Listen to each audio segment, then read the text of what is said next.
गया America, NATO, Putin ने जीता पूर्वी यूक्रेन।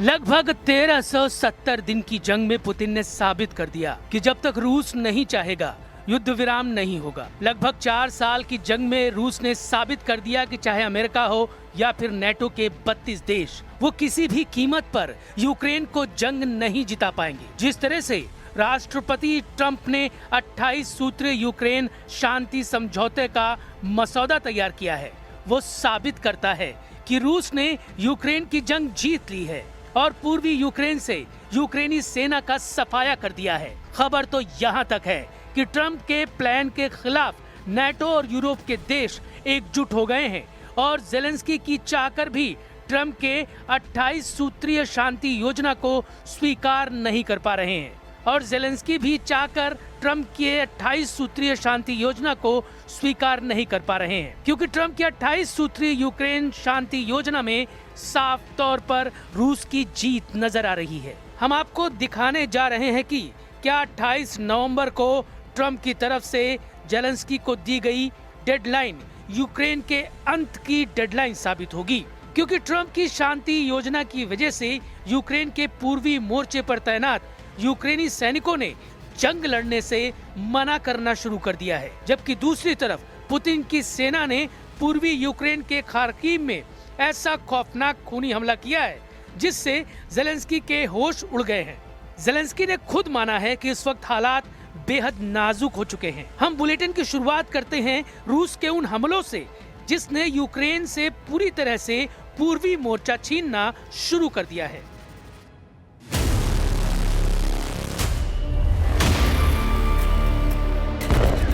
पूर्वी यूक्रेन में हालात बद से बदतर होते जा रहे हैं। पूर्वी यूक्रेन का डॉनबास का पूरा इलाका पुतिन के निशाने पर है।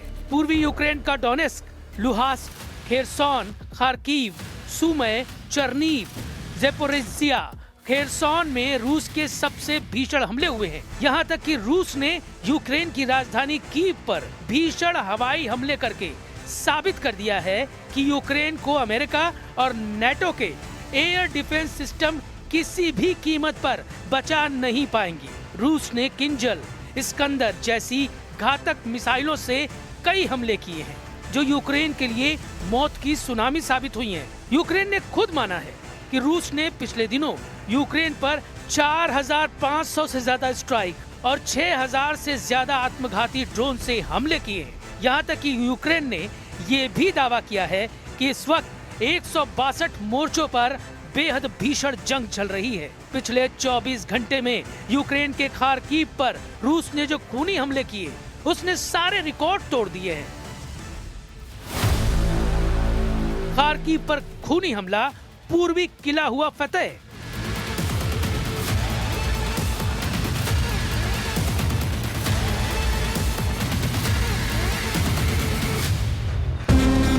रूसी सेना ने 23 नवंबर को पूर्वी यूक्रेन के खार्किव पर बहुत बड़े ड्रोन हमलों को अंजाम दिया है।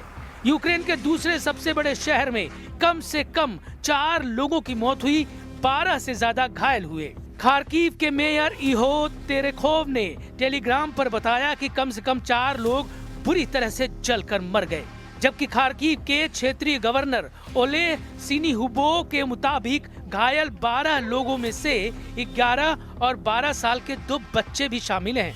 यूक्रेनी अधिकारियों के मुताबिक शहर के 6 जिलों में 15 हमले दर्ज किए, जो रूसी सीमा से लगभग 30 किलोमीटर दूर पर स्थित है। जेलेंस्की ने भी माना कि युद्ध के मोर्चों पर हालात बेहद संगीन हैं।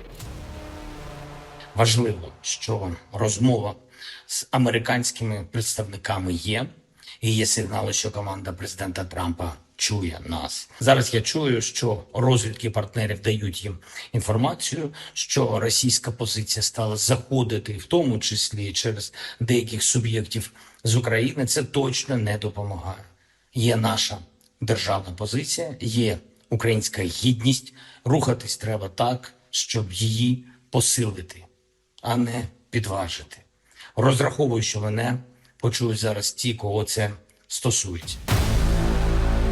जेलेंस्की से सैनिकों की बगावत, जंगी मोर्चों से भागी यूक्रेनी सेना।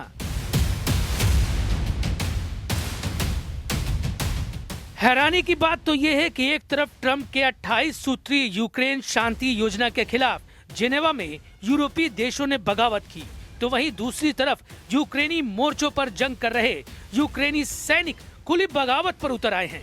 जरा इस वीडियो को देखिए। ये यूक्रेनी सेना के तोपखाने की चौकी पर तैनात वो सैनिक है जो अब रूस के खिलाफ जंग करने से मना कर रहे हैं। ये यूक्रेनी तोपखाने की वो टुकड़ी जिसने डंके की चोट पर कहा है कि अगर ट्रंप का 28 सूत्रीय यूक्रेन शांति योजना के तहत यूक्रेन का पूर्वी शहर प्रोकोवस्क रूस को दिया गया तो वो रूस के खिलाफ जंग में नहीं उतरेंगे। इन सैनिकों का साफ कहना है कि अगर रूस को प्रोकोवस्क का इलाका सौंपना ही है तो फिर हम प्रोकोवस्क को बचाने के लिए रूस के खिलाफ जंग क्यों करें। ये तो हमारी देशभक्ति और कुर्बानी का सीधा सीधा सौदा है। जरा देखिए ज़ेलेंस्की के बागी सैनिक अपने लीडरों पर क्या आरोप लगा रहे हैं। क्या हम अपनी सीमाओं की रक्षा सिर्फ इसलिए कर रहे हैं कि उन्हें किसी और देश को दे दें? पूर्वी शहर प्रोकोवस्क के पास अग्रिम मोर्चे पर तैनात एक यूक्रेनी सैनिक ने ट्रंप की शांति योजना पर जमकर भड़ास निकाली है। रॉयटर्स समाचार एजेंसी से बात करते हुए यूक्रेनी सेना के तोपखाने की चौकी पर तैनात 33 साल के विटाली ट्रेक्लो ने दो टूक कहा है कि हमें अगर ट्रंप की शांति योजना के तहत रूस को अपना प्रोकोवस्क इलाका सौंपना ही है तो उनकी टुकड़ी क्यों लड़ रही है और किसके लिए लड़ रही है? क्या हम अपनी सीमाओं की रक्षा सिर्फ इसलिए कर रहे हैं कि उन्हें किसी और को दे दें?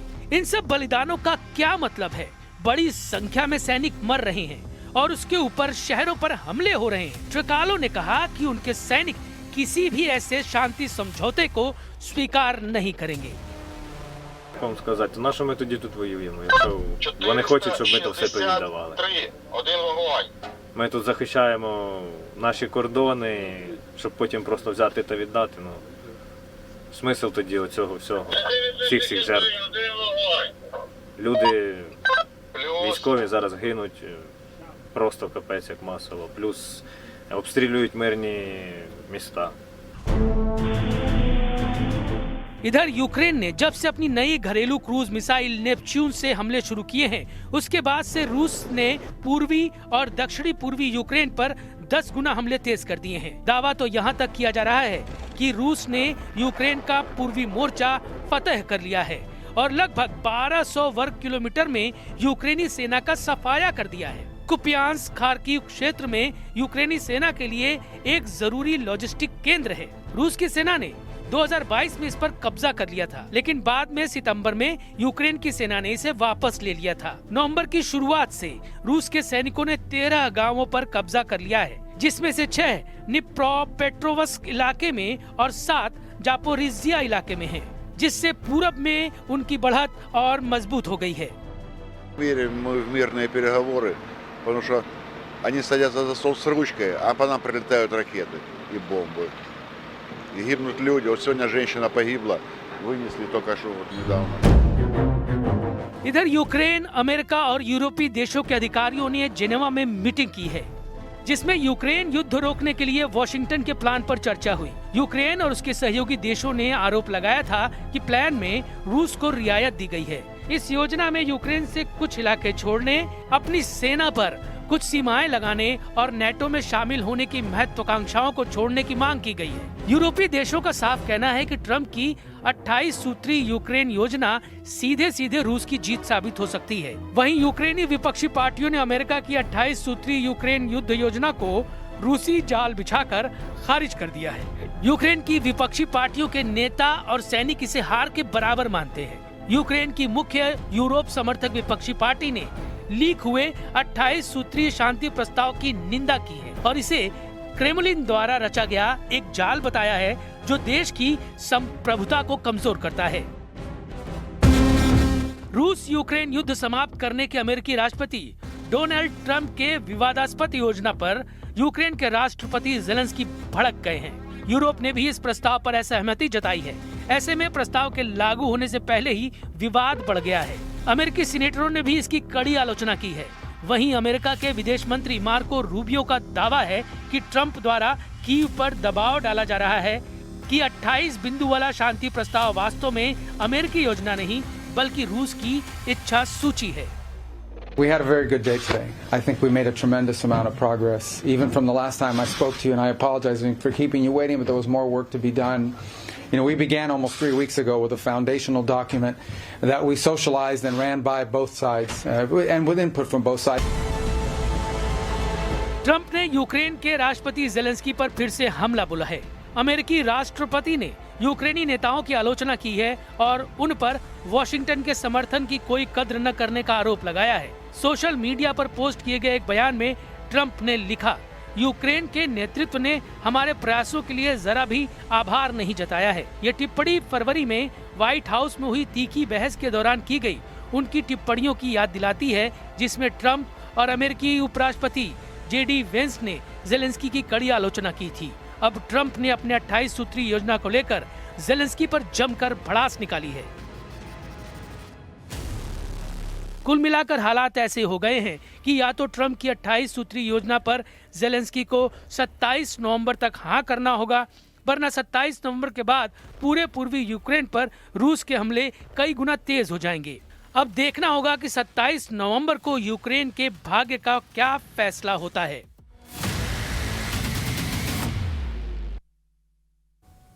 और वक्त हो गया है बहुत छोटे से ब्रेक का। बने